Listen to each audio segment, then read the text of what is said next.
Hi everyone, welcome to today's devotional.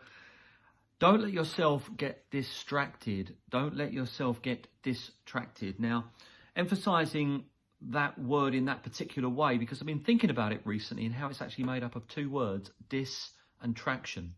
And we know that life is full of distractions. Some of them are small and can be just momentary or temporary, and others can be very distracting distractions. And can be quite serious distractions. And the actual word, if you look it up in a dictionary, distraction means a drawing of the mind in different directions. And I'm thinking about how the enemy wants to distract us, how that he wants to draw us away in different directions. The word made up of two words, dis and traction. That word traction is an interesting word because we think of traction in terms of the grip that something has on a surface. So the traction of a car tire on a road, for example. And, how the enemy wants us to lose that grip, in a sense, that perspective that we have on life or our circumstances. And also in a medical sense, traction refers to the pulling force of, like a cast or a splint to pull together limbs, to pull together broken bones. And distraction is pulling away from. And that's what the enemy's great, isn't he? He's great at causing us to pull away from the things that matter into the things that maybe are not so important.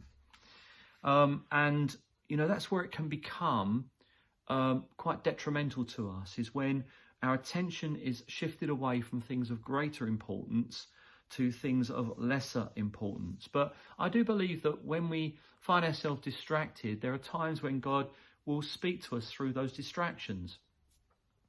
And, we need to take note when we are finding ourselves distracted because, distractions can reveal a lot about, where we're at in our relationship with God.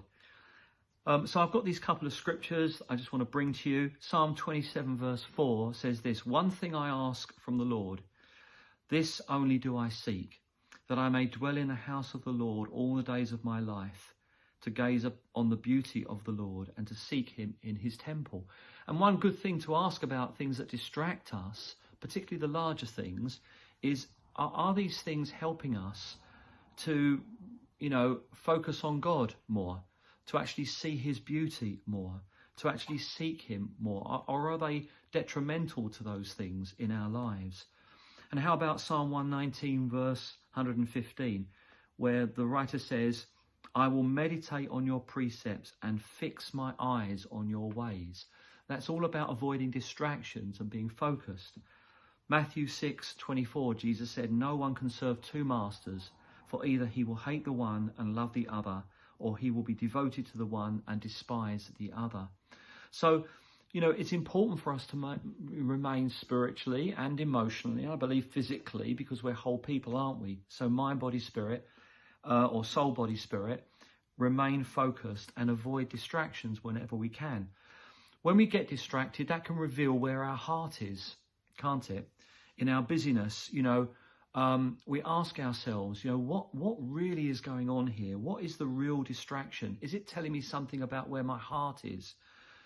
Is it revealing where my love is at this particular time? As I quoted Psalm 27:4, "One thing I ask from the Lord." Is it stopping us from seeking that one thing? Is it causing me to go for something less than the best that God has for me? Distractions also remind us of our frailty as human beings. How much, we need him, how much without him, we do get pulled in different directions. And, I know, like anyone else, I get distracted at times by all sorts of things. It can be personal things, family things, church stuff. And it's not to say these things are not important at all. It's just they can distract me away from the thing that I really need to be seeking after. But it does remind me of how frail I am, and it causes me to come back to that place of reliance upon God, and humbles me and causes me to seek him more intentionally. And also I believe God uses distractions to strengthen our self-control, to strengthen our know. You know, as someone has said, to strengthen our no. Excuse me. You know, a fruit of the Spirit is self-control. And, you know, we grow in these fruits of the Spirit, and self-control is one of them, by resistance. So, you know, self-control grows in that kind of way. So as we learn to actually control ourselves, as we learn to say no to things and yes to other things, then that helps us to grow in that particular fruit.